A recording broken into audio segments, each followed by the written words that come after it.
There are people who do not merely feel emotions. They decode them. People whose presence alone unsettles the room, not because they speak too much, but because they see too clearly. You may have met one. You may be one.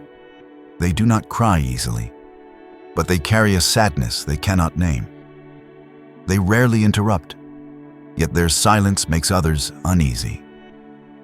Why?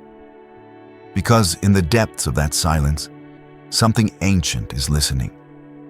Something that sees the invisible architecture of your soul and knows which part is about to collapse. Carl Jung once wrote that the unconscious does not give without asking something in return. There are gifts that come at a cost, abilities that walk too close to the divine or the destructive. And among them is one so rare, so psychologically volatile, that Jung himself questioned whether it should exist at all. It is the empath who carries the mind of the architect, the one who feels everything, but strategizes everything too. Not the empath who gets lost in emotion, the one who charts it, the one who maps your sorrow to the exact childhood hour it began, who listens not only to your words, but to the psychic tremor beneath them. They do not guess. They calculate, and what they calculate is your becoming. This is the most dangerous empath, and not because they harm, but because they could, and often, no one would ever know. Jung's most alarming discovery in his clinical career had little to do with pathology. It concerned those few individuals who, by some unconscious alignment, carried both profound empathic sensitivity and the strategic cognition of the rarest personality types, INTJ and INFJ. These were not the ordinary feelers of pain or joy. They were, as Jung later termed, strategic empaths, souls who could both suffer with you and predict you with terrifying clarity. One case changed everything. It was 1932, and Jung had begun therapy with a man he called only Dr. K.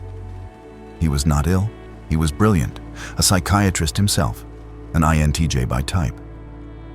But what troubled him was not anxiety or trauma. It was, in his own words, the burden of omniscience. He described an awareness so intense, so persistently tuned to the unconscious structures of others, that he no longer knew what belonged to him and what did not. Dr. K could predict the emotional behavior of his patients with a 94% accuracy rate. But it wasn't intuition in the mystical sense. It was, Jung realized, psychological architecture reading. Dr. K could see the structural blueprint of another's inner life, their defenses, their desires, the root of their suffering. And more than that, he could alter them. In one session, Dr. K told Jung what he was feeling, why he was feeling it, and predicted his next 3 thoughts before Jung himself had formed them. Jung later wrote, "I felt as though my soul had been dissected by a master surgeon who knew my psychological anatomy better than I knew it myself." It was not his brilliance that disturbed Jung. It was the ease with which he could have used it to manipulate. Dr. K confessed that he could evoke trust, affection, even dependency, simply by echoing a patient's unmet emotional needs in precisely timed reflections. Jung understood. This was not merely empathy. It was architectural empathy.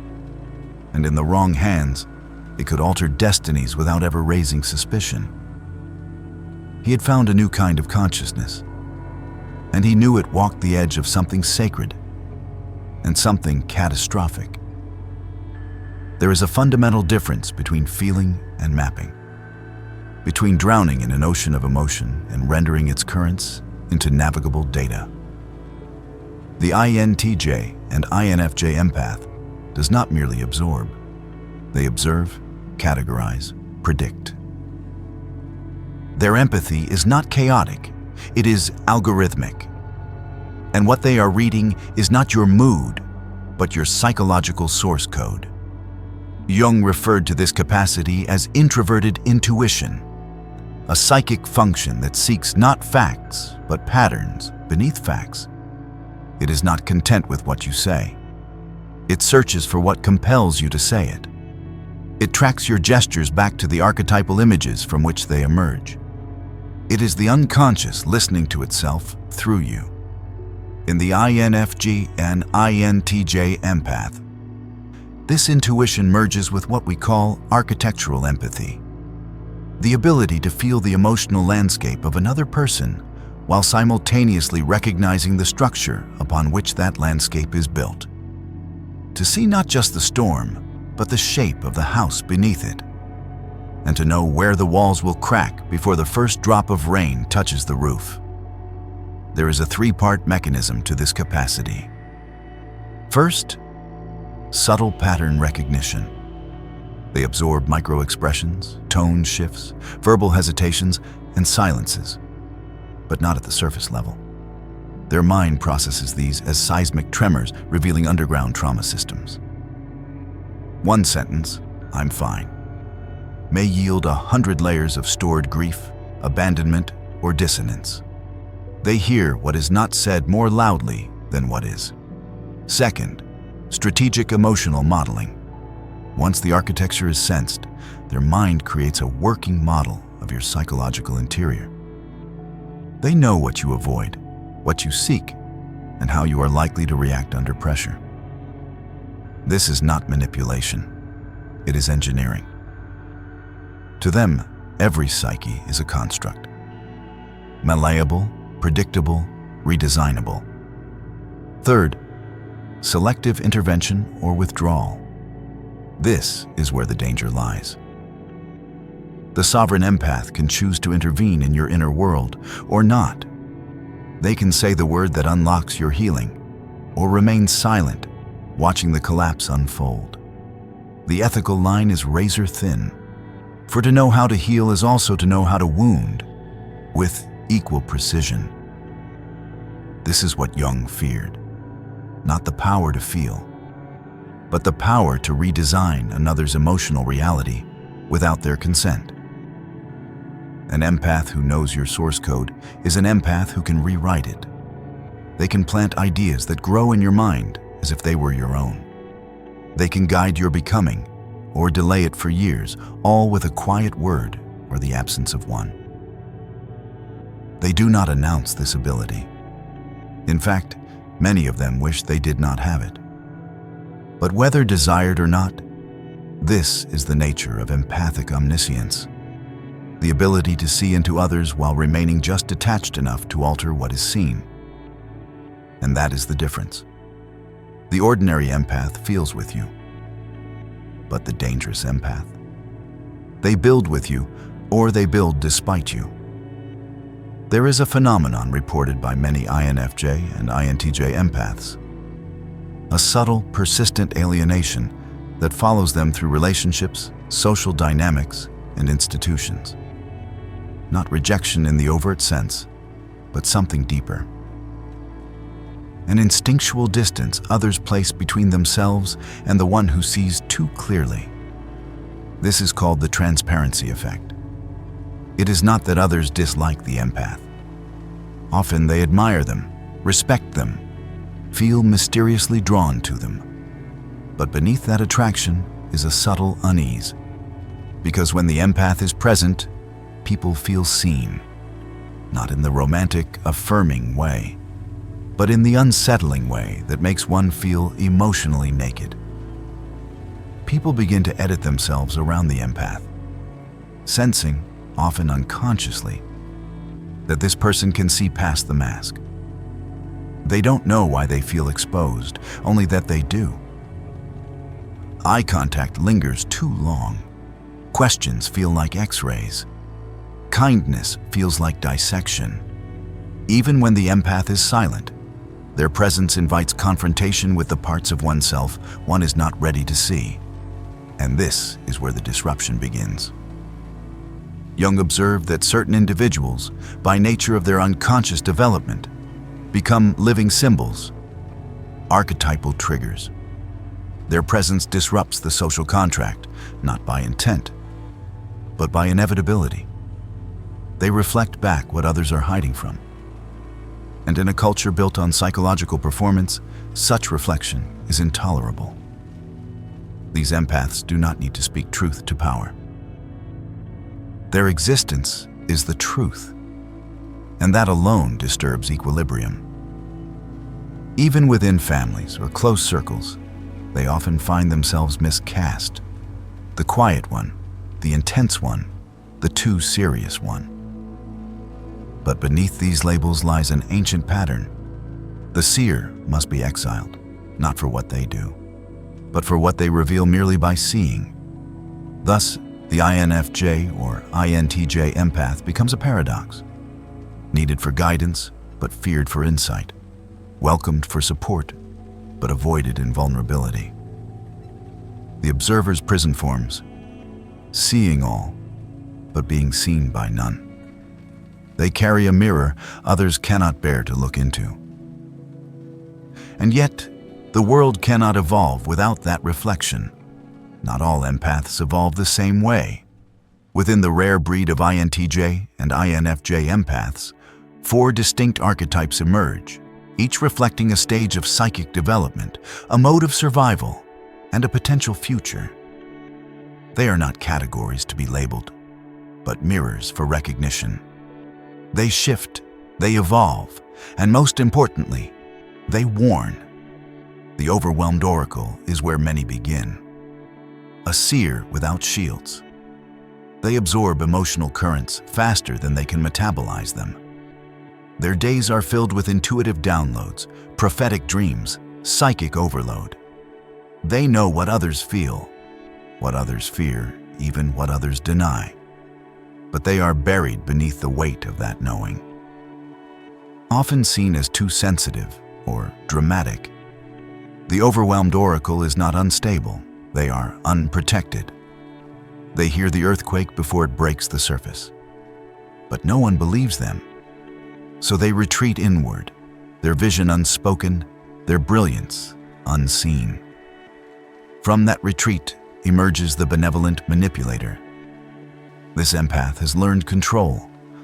They now understand emotional architecture and can use it subtly, elegantly, strategically. They say what needs to be said to calm, to redirect, to soothe. They become the fixer, the therapist, the trusted guide. But underneath, they may begin to shape others for comfort, not truth. They avoid disapproval, they steer outcomes, they unconsciously create dependency. Their power is cloaked in kindness, but control is still control. This is the most seductive trap for the empath. To help in order to be needed, and to be needed in order to feel safe. If they confront their shadow, the benevolent manipulator may dissolve, giving birth to the shadow architect. This is the empath who no longer fears darkness. They walk the underworld of the psyche without judgment.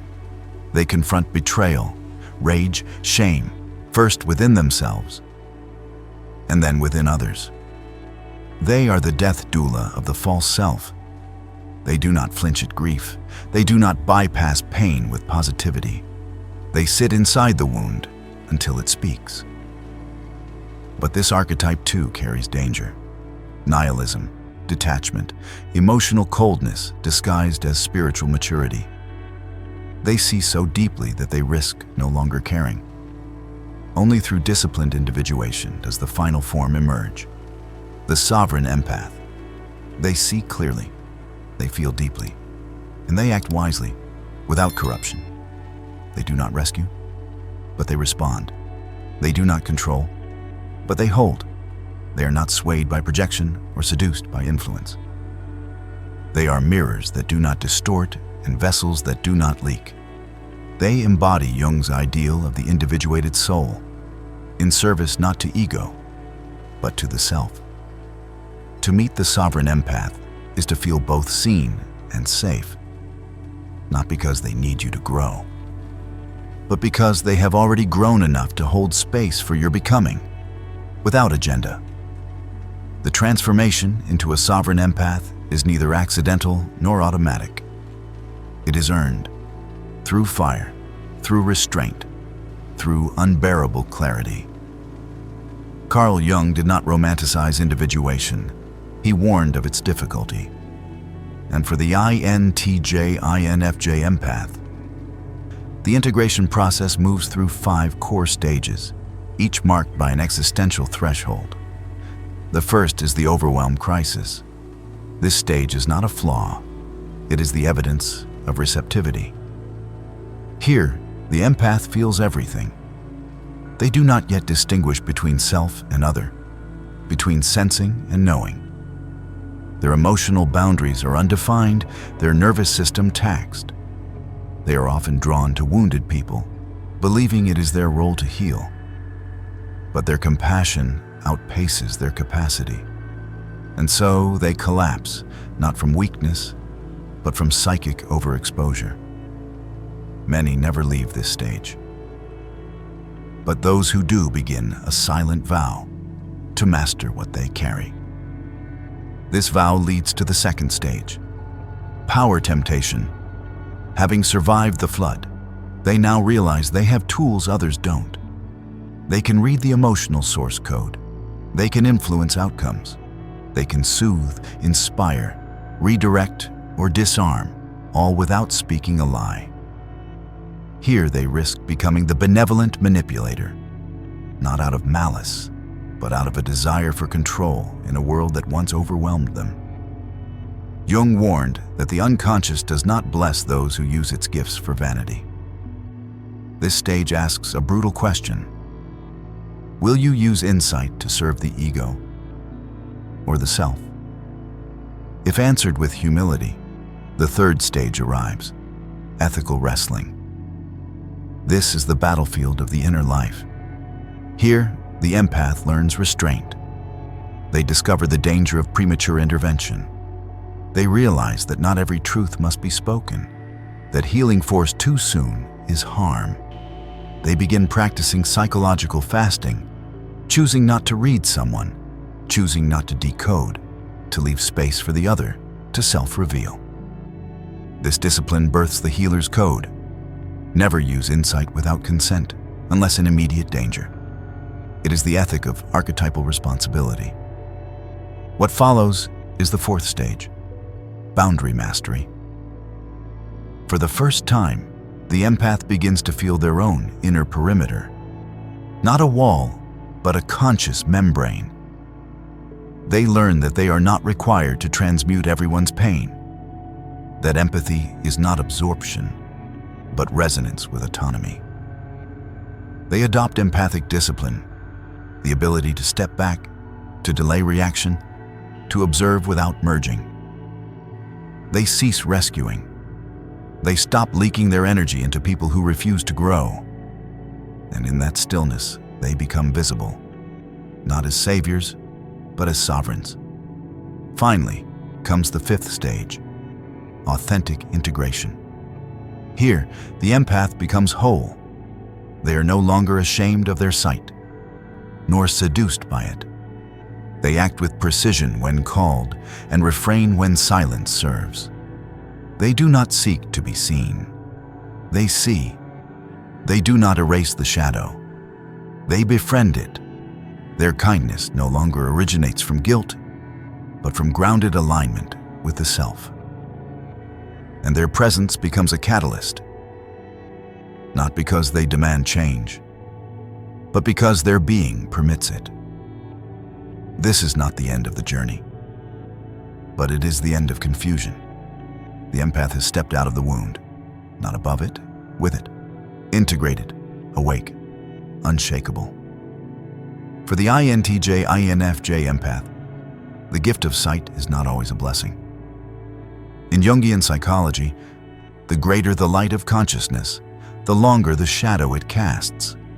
And in the labyrinth of self-awareness, certain traps await, not to punish, but to reveal. The first is the savior complex. When empathy fuses with strategic intelligence, there arises the illusion that one knows what is best for everyone. They begin intervening preemptively, rescuing before ruin, rewriting emotional stories without permission. What feels like compassion becomes covert control. And in trying to save others from their suffering, they rob them of sovereignty. Jung reminds us, he who rescues too early may become the enemy of growth. Then emerges prophetic guilt, a form of psychic torment where one sees a disaster coming, but knows they cannot prevent it. The empath predicts heartbreak, betrayal, collapse, and must let it happen. They live with the unbearable, knowing that awareness does not always equal influence. This can spiral into self-blame, burnout, or quiet rage at the unconsciousness of others. There is also the observer's prison, the isolation that comes from always seeing, always understanding, but rarely being seen in return. The INFJ, INTJ empath becomes the keeper of everyone's truth. Yet their own inner world remains untouched. Their depth intimidates. Their silence is misunderstood, and so they become a lighthouse without a harbor, illuminating all, docking nowhere. As this solitude deepens, another danger creeps in: the authenticity crisis. Because they are so good at adapting, at mirroring, at entering the emotional language of others, they risk losing touch with their own essence. They confuse understanding with living. They perform connection while quietly dissociating. Their true desires blur under layers of emotional attunement, not because they lie, but because they forget. Perhaps the most subtle and most dangerous of all is the God complex. Not the overt arrogance of the narcissist, but the quiet conviction that they are emotionally omniscient, that they see what others cannot, and therefore must guide all movement. It often begins as service and ends in silent superiority. The sovereign empath knows clarity does not grant dominion, it grants responsibility. And lastly, the trap of control addiction. The ability to influence, to shape, to predict becomes a prison of its own. The more they foresee, the less they tolerate uncertainty. The more they impact others, the more they fear irrelevance. They begin scripting life like an architect designs a building, precise, elegant, and entirely missing the wildness of being. Only surrender can dismantle these traps. Not a collapse of self, but a return to it. The path forward is not more control. It is deeper trust. Jung wrote that the world hangs by a thin thread, and that thread is the psyche of man. In this, the role of the sovereign empath transcends personal healing. It becomes archetypal, civilizational, evolutionary. For in a culture obsessed with performance, polarity, and projection, the sovereign empath becomes a stabilizing axis. Not a guru, not a savior, but a bridge between intellect and emotion, shadow and light, inner and outer worlds. They embody the rare capacity to see into another without erasing themselves. They are not mirrors that reflect distortion. They are prisms that refract truth. Through their presence, they initiate what Jung called collective individuation. The slow, sacred process of helping a culture grow up. Not by preaching, but by being. Not through dominance, but through resonance. When they walk into a room, the unconscious shifts, not because they seek attention, but because they carry integration in their nervous system. Others feel it before they understand it. And in that feeling, something ancient stirs. They are what Jung might call containers of archetypal responsibility. The ones who could manipulate, but choose not to. The ones who could expose, but wait for consent. The ones who could use their sight for influence, but instead use it for grace. This restraint is not weakness. It is power, uncorrupted. In a world addicted to emotional bypassing and intellectual detachment, the sovereign empath offers a third path. They neither drown in feelings nor sever them. They channel empathy like water under pressure, flowing through the architecture of the psyche with precision. They listen to the subtle tremors of the archetypes. They understand that not all suffering is meant to be alleviated, that some truths must ripen in silence. And so, they become not therapists or teachers, but stewards of consciousness. They walk the liminal edge between healer and destroyer, knowing that both serve transformation. They carry fire in their hands, aware that it can warm or burn. And they do not seek to erase the shadow. They befriend it. The sovereign empath is not a mistake of nature. They are an evolutionary necessity. Where others divide, they synthesize. Where others judge, they witness. Where others manipulate, they hold. They are not the hand that forces the gaze, but the presence that makes looking possible. They do not need recognition. They are recognition. And their service, often unseen, often unthanked, is the sacred labor of anchoring the unconscious into form. If you have made it this far, perhaps you are not just watching. You are remembering the architecture within you, the quiet precision, the pattern seeing, the ache of knowing too much, too soon. You have walked through the burden of insight, the edge of manipulation, the ache of invisibility, and the silence of restraint, not as weakness, but as sacred discipline. You are not here by accident. The most dangerous empath is not the one who feels, but the one who sees and chooses not to exploit. The one who carries clarity without superiority, depth without performance, power without possession. There is no manual for your mind, no map for your empathy, only echoes from Jung, from myth, from the archetypes that move through you. And yet, you still choose to build, to heal, to integrate. Comment below. I see the architecture. Not for me, for you, for the others who will read it and feel less alone in their knowing. And if this spoke to a part of you that language rarely reaches, then you already know. You were never merely observing the world. You were designed to change its interior, silently, strategically, sovereignly.